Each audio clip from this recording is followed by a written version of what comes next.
All right, good afternoon, students. Lane and Anna and I finished reviewing and grading all of your resumes, and I decided I kind of wanted to do a little video and a presentation on some of the more common observations, some more common things that I saw with the resumes that thought maybe I could discuss with you guys and get corrected in the future. The first thing I want to say is I understand that some of the advice you got from the Career Center may be a little contradictory to what I'm about to tell you. What you've got to understand about that Career Center is that they're looking at everybody in the College of Business's resumes, and so certain professions will like certain things. Some professions won't like other things. One of them that we'll talk about, I know in the accounting profession they do not really care for, and I'll explain why as we get into that. So this is the one I'm talking about. This is the first one. A lot of you put a skills section in your resume. I understand, like I said, that the Career Center likely told you that that would be something that you should do. List your skills out at the bottom of your resume to show that you're good at Excel or you're good with time management or whatever the case may be. And really, quite honestly, some professions do like to see those skills listed out. In the accounting profession, you're better off omitting them and not leaving them. They're not really skills in the accounting profession. The fact that you can use Excel proficiently or at an advanced level, or Word or Outlook, that you have time management skills, that you can think critically and solve problems, that you can arrive places on time, that you're good at math, those aren't skills in the accounting world. Those are just expectations that the employers have of you. They expect you to be able to do those things. So really, if you're going to list skills out, and this is something that I hope they explain to you at our online Resume Madness event, is that your resume is a living document. It should be changing fairly frequently. The fact that it changes frequently, and it changes based on the job that you're applying for. So if you're applying for a job that uses a certain or very specific type of software, and you've got a certification in that software, that's a good skill to list, that you're proficient in the use of that software, or that you're certified in super specific software like I've got listed up here, or that you're certified in a leadership gold program. You went through a bunch of classes and conferences to learn more about leadership.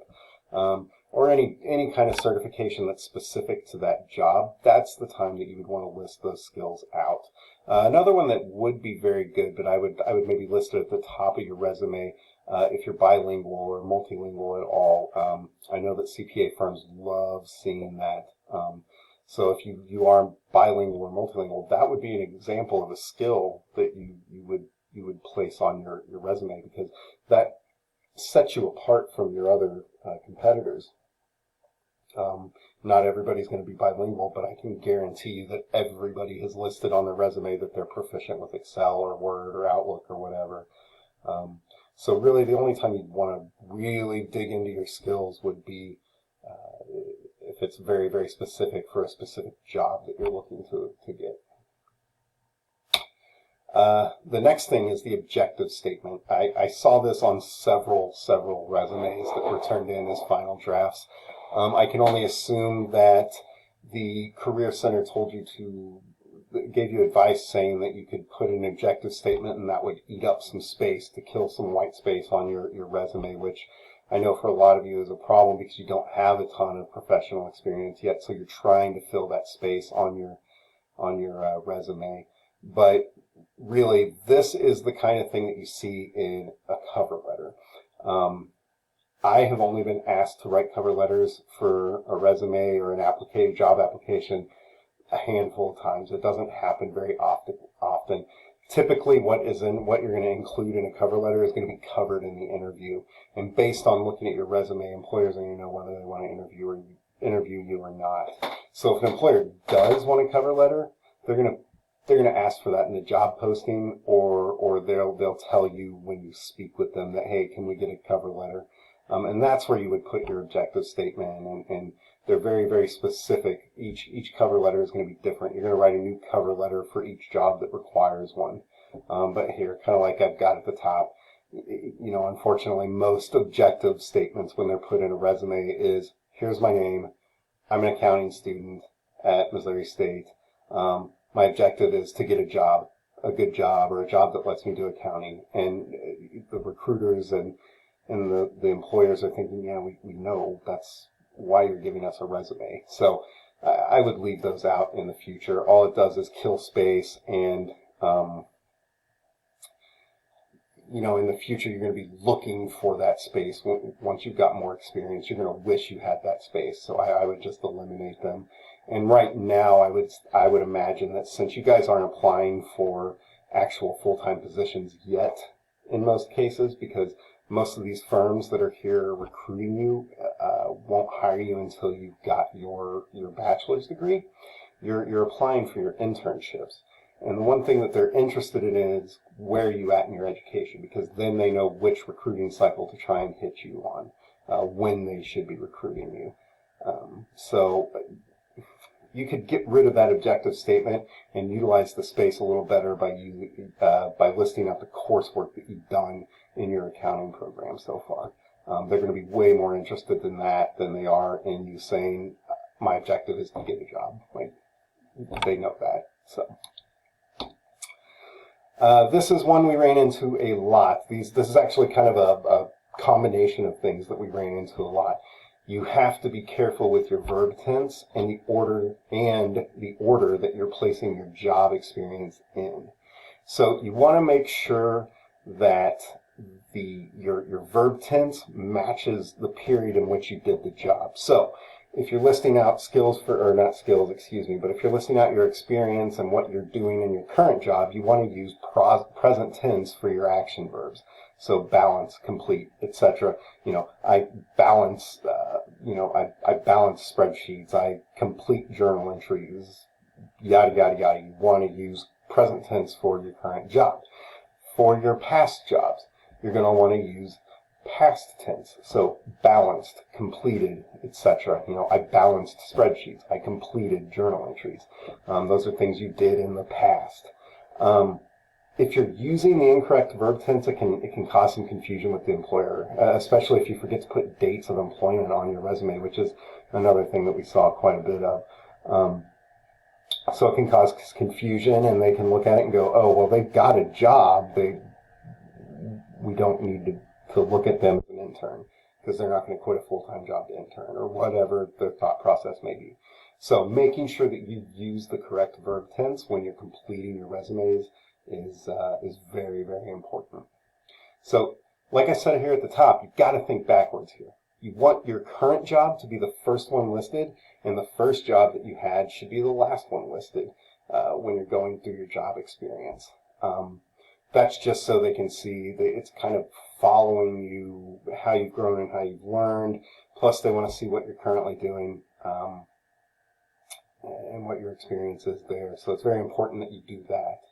Also, you're going to want to align your dates. I saw a lot of students that were left aligning, or they weren't aligned at all, and it just makes the resume look a little bit sloppy. If you align your dates at the end on the rightmost margin of your experience, it'll look very, very clean, particularly if you use the same format for all of your dates. So if you're going to say January 2021 to February 2021 or whatever, you need to do that for all your dates in your resume. Or if you're going to use 01/2021, you need to use numbers for all of your dates. I would not recommend using numbers. It just looks lazy, kind of. It doesn't look, it just doesn't look complete. Something about it doesn't look right. So I would recommend spelling out the month and then the year. So kind of just to reiterate, if you say something like, I completed journal entries at my current job, it's essentially like saying, I used to complete journal entries at my current job. And that may be true in some instances where you're taking on new duties or new work at your place of employment, but that's something that you wouldn't explain on your resume. It's best just to leave it in present tense on your resume, and then explain that you don't do those duties anymore during the interview. If they even ask you, a lot of times they won't ask you. They just want to see that you've had that you have that experience writing journal entries or balancing, reconciling a bank statement or what have you. The next thing we kind of ran into issues with was headers. You can see that top one while it looks nice, I guess if we were doing just a typical formatted report or an MLA format or whatever, that would be fine as a title, but it doesn't look great on a resume. And like I said, in the future you're going to want to save as much of that space on that single page as you want. I've been in the workforce. I've got 20 years of experience in the workforce, and I still keep my resume to a single page. And it gets difficult as you gain more experience. So those 2 extra lines, you're going to want them someday in the future. So try to keep everything to 2 lines maximum in your header. You just want the bare bones of information: your name, your address, your phone number, your email address. One thing that I've found when creating resumes is that the pipe character on your keyboard is a pretty good and quick way to kind of separate information into a single line. You can see here the second example with the green check mark. It uses that pipe character, and it separates everything out so you know that each one is a different thing. As I mentioned, you're going to want to include your name, your address, your phone number, and your email. Make sure your email is a professional email. Like in that top one would not be a good email to use, but the second line would be fine. I noticed a lot of you using your MSU emails, which is fine. There's nothing wrong with that. But if it were me, I would go ahead and create an email address that I use strictly and solely for professional activities like submitting applications and resumes and communicating with employers. And I would typically use my first name, middle initial, last name, if it's available to you. And you'll see that most companies use that format for their employees' email addresses. The reason that I say that I would go ahead and create one is that a lot of the MSU email addresses, particularly for students, are like 2 letters and then a string of numbers, and that's hard for an employer to. It's hard for an employer to remember. B, there's the more you have going on, the easier it is to make a mistake when typing that email address out or what have you. So just your first name, middle initial, last name at whatever email server you decide to use is perfect. The next thing is you don't want to put hyperlinks in your resume. I know that you're creating these digitally, but a lot of the time, like you saw at the career fair yesterday, if you went, you are handing a hard copy to somebody, and you can't use a hyperlink from a hard copy, so really doesn't add any value to your resume. I would recommend just getting rid of any hyperlinks that you've left in your resumes. So just a couple other observations that myself or Anna or Lane came across. Your wording when speaking about becoming eligible to be a CPA, you want to make sure that you let them know that you're going to be eligible to be a CPA exam candidate in whatever year it is you're going to be eligible for that. It takes a lot of work, and you don't want to have them thinking that you've already passed exams and you're going to be eligible to be a CPA after you do your 1 year of work or what have you. So you just want to make sure that you explain in your resume by putting that I'll be eligible to sit for the CPA exams, or I'll be a CPA exam candidate in 2022 or 2023 or whatever it is. Also, your degrees. Don't just say I've got a Bachelor of Science or that I've got an accounting bachelor. Make sure you say I've got a Bachelor of Science in accounting. There are different types of bachelor's degrees. You have Bachelors of Arts and all that stuff as well. So you want to be very specific in the kind of degree that you have because they're looking for very specific graduates.